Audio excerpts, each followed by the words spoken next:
And one of the things that I most mourn in the short version of the film was the loss of the performance of William Wadham, who played Emma Thompson's deeply unpleasant son, Bernard. And it starts with a scene that's in the movie with Emma talking to her daughter, and then opens out to what was actually the bulk of the scene, which was her and Bad Bernie. So this little chunk is Bernie's tale about a mum who finds her son really tricky, but then it takes a turn. And I can assure you that the voice of the Queen is not actually the Queen. So what's this big news then? We've been given our parts in the nativity play. And I'm the lobster. The lobster? Yeah. In the nativity play? Yeah, first lobster. There was more than one lobster present at the birth of Jesus. Duh. Excellent.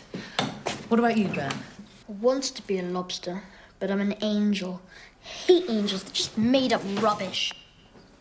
Oh, I don't know about that. It's just that these days they probably don't have wings. They probably just look normal, like you and me, but still cunningly wander around doing good. In our play, they don't do good at all. They just stand there looking like puffs saying, "Isn't baby Jesus great?" when everyone knows he's just a stupid doll.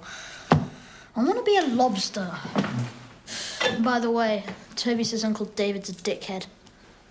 And I hate kebabs. Right. Charming child. Perhaps we should just give him away. We got one very nice child. Surely one's enough. Oh, God.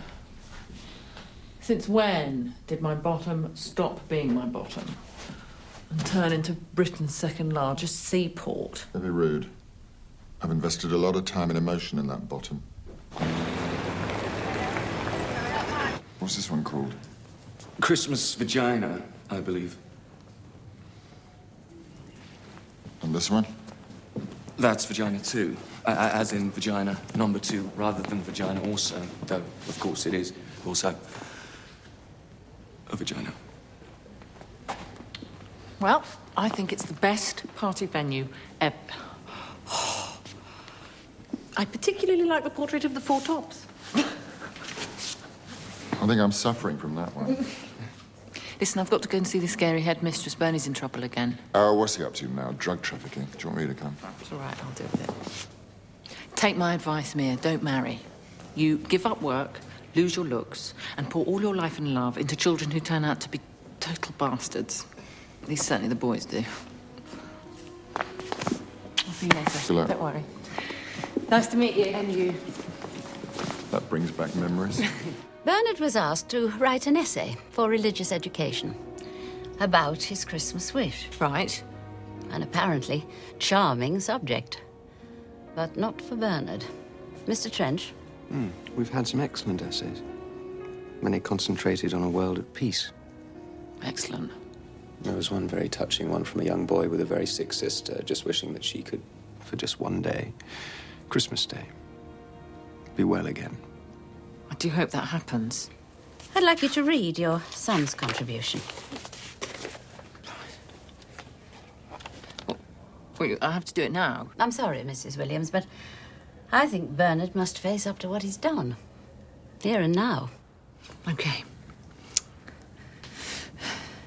I've thought extremely hard about what I would wish for at Christmas. But after long consideration... You misspelled consideration. Sorry. Right. After long consideration, I've decided this is my Christmas wish. That just for one day, you could see people's farts. Can you imagine anything more fun? You get to the end of a huge Christmas meal, and your grandmother lets rip. And, at last, for once, she can't blame the dog. You go to church, and for the first time ever, it's fun.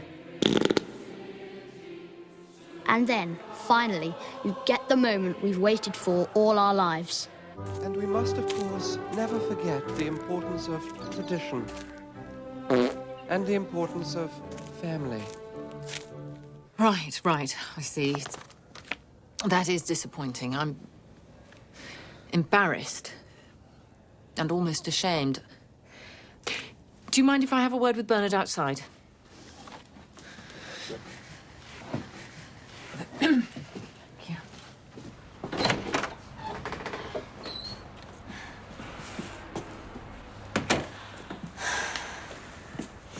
Sorry, Mum. I'm sorry too, Bernie. Sorry and ashamed and embarrassed that I have put you in a school with such total and utter pricks that they don't get a good gag when they see one. I mean, look, this is high-class comedy. This is first-rate stuff. Look, you're my son, and obviously I have to love you. But right now, I really love you. Oh, it's hard to fear. I genuinely think they could develop this, you know. I mean, if they sprayed some sort of invisible fart-detecting gas into the air, it could happen. You think so? I'm absolutely sure of it. Think to the moon, for goodness sake. We could surely work out a fart-detecting gas.